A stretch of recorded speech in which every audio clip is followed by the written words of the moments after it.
All right, guys, this is Big E with Big E's Car Garage. I'm coming to you today in my driveway.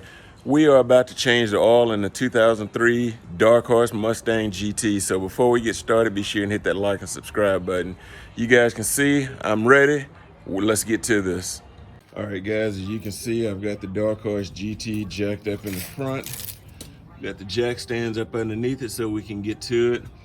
Guys, what we're gonna do today is change the oil here, and of course I'm using Ford Motorcraft parts.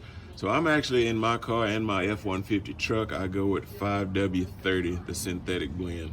We've got the Fram PH2 oil filter that's going on, 6 quarts of Motorcraft 5W30 oil, and I've got my tools over here, so we're gonna crawl up under this thing and get this drain plug out and start it draining.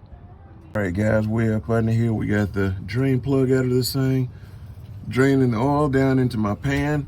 While I'm under here, one of the things I wanted to show you guys, you can see if you come up here to the oil filter, I wanted to know, and I know this isn't a clear shot, how many of you guys have had to change your oil filter housing gasket? When I first got this car, it was leaking.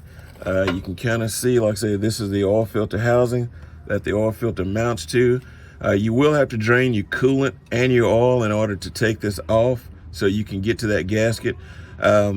If you haven't already replaced that and you see some leaks underneath your 2003 Mustang GT, I would highly advise taking this oil filter housing off, draining your oil, draining your coolant so you can get this housing off and replace that gasket.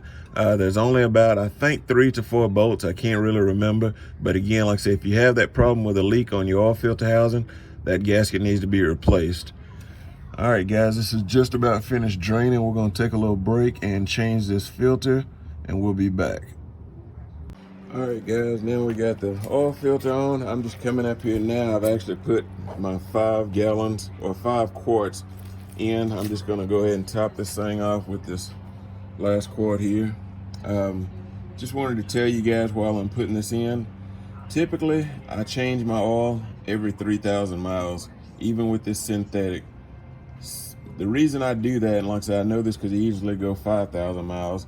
If I'm going to the track a lot or making a lot of hard pulls on the street, you know, just really running the car hard, of course I'm going to change the oil a little bit more frequently.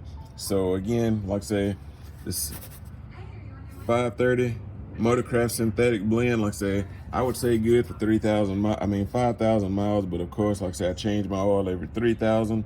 And like I said, the reason I do that again is just because I drive the car hard at the track. So again, you can do what you want, but like I say, most people say 3,000, 5,000, so it just depends. In my truck, I use the same type of oil, and like I say, usually I do every 5,000 to 6,000 for the oil change. All right, so we got that. We're gonna drop that down.